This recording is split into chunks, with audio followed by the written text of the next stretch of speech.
As each babe arrives in this world, the potential they bring with them is unending. Each babe, everywhere, the same across all cultures, colors, races, and lands. Each birth represents the possibility that this may be the child that will grow to defeat cancer, explore the far reaches of space or the depths of the sea, replace Leonard Cohen as Canada's poet laureate, or be a bounder and villain. But when the child is first held, howling, feet kicking, and adorable beyond words, the future lies pristine and open to all possibilities. But, you say, some babies come into this world with great advantages and others with overwhelming disadvantages. True. Some are healthy, some are not. Some families are wealthy, some are poverty stricken. Some born in mansions and others in refugee camps. Some with happily married parents, others to a mother alone. Some with music talents, and some tone deaf. And for every disadvantage, you see great successes emerge, while within the wealthy families are found far too many children without a purpose or a need to do anything. Parents are very influential in their children's lives, which is why we need to back off determining their future choices and work at making them independent, able to think critically for themselves, firm in their faith, courageous in standing up for truth and for honor and for those weaker than themselves. At least those are the areas I believed were necessary for me to foster. Your vision and priorities may be very different. The challenge for parents is to help their children be the very best that they can be, not necessarily what we want them to be. Of course, tapes for success that they try to pass on to their offspring.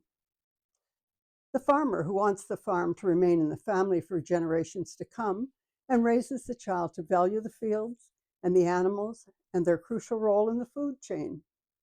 And remember the great-grandparents who sailed the stormy Atlantic to clear the lands and build the barn and start this family tradition. Or the dry cleaner who wants his son to go to university and become a lawyer, never entering into the grueling 6-day, 72 hours a week job that he has held for 40 years.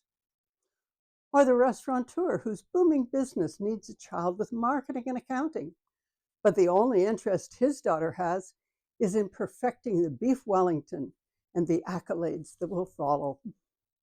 How do we measure our child's career choices and successes? By how long it took them to get a job or keep one? By the security they feel? By how much they talk about the job and the bright future they describe? By their willingness to uproot their family, to relocate, to move up the corporate ladder? Or by their paycheck, pension plan, and bonuses? How often do we measure success only in dollars and cents, not in self-satisfaction, not in looking forward to going to work each morning, or the values the boss holds and expects employees to follow? A paycheck is quite a shallow measure.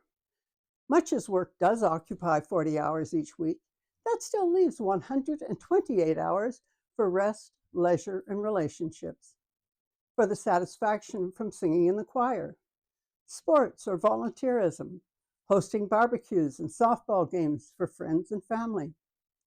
The quality of life has to be a major measure. A friend of mine was a newsman who worked his 8 hours a day conscientiously, but only worked overtime twice, and both for international crises. The rest of his life was filled with friends and music and clubs, employment valued for providing the means to live the life he loved. Others delight in putting in the hours that bring promotions and bonuses and measure their successes in the corner office they have finally attained. Others have no choice, work being necessary to pay the bills, keep a roof over one's head, and food in the belly. Their goal, to save the money needed to retire by 70 and then do nothing ever after and answer to no one. There certainly is no right answer, but two how-to questions that need answering. Finding the one that works for you is the challenge. Providing the means and the freedom for your children to determine theirs is the other. What seemed ideal at 21 may leave you kicking yourself for the decisions made then. To leave school, to quit job after job, to make babies without making wedding plans, to take the job that doesn't offer a pension. We all have some regrets, and those wee babes inevitably will present us with endless surprises as their potential is realized. Or not. Not one of my 5 children or 9 grandchildren ended up doing anything that I would have predicted. Each found their own way, their own interests and jobs. The best I could do was to stand aside and cheer them on and bite my tongue when tempted to point out that my ideas were, of course, far better than theirs, because it just wasn't so. Given the freedom to think and dream, given the courage to dare and try, given the encouragement of love, then parents have done their all. It's not money or a dedication to provide for every whim and wish, or the attendance of unending protection that opens the talents and gifts that God has given the child. Parents can hamper and parents can support. The difference is measured in the amount of self-discipline they are willing to impose upon themselves. It's so easy to pick up the crying baby rather than let them have their cry before sleep. It is so tempting to give in to the wishes and demands for things and treats.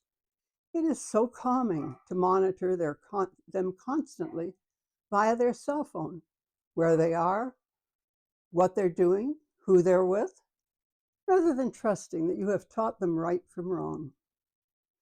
Independence, self-discipline, and a commitment to work or study hard does not come from indulgence. But it is so hard not to indulge.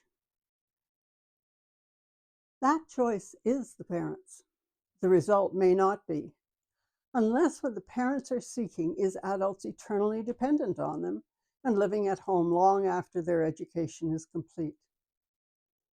The incredible potential of a child on the day of their birth is the challenge of life, to be and do and try, and to be the very best parent you can be. And so I pray, Heavenly Jesus, you came into this world bearing truth and the gift of salvation, but you walked as we walk. You cried as we cry. You worked and you experienced the ways of humanity, and you loved. Grant the grace of living and growing in faith and freedom to each newborn. Let them come to know you as you came to know us, and all will be well. So may it be. Amen.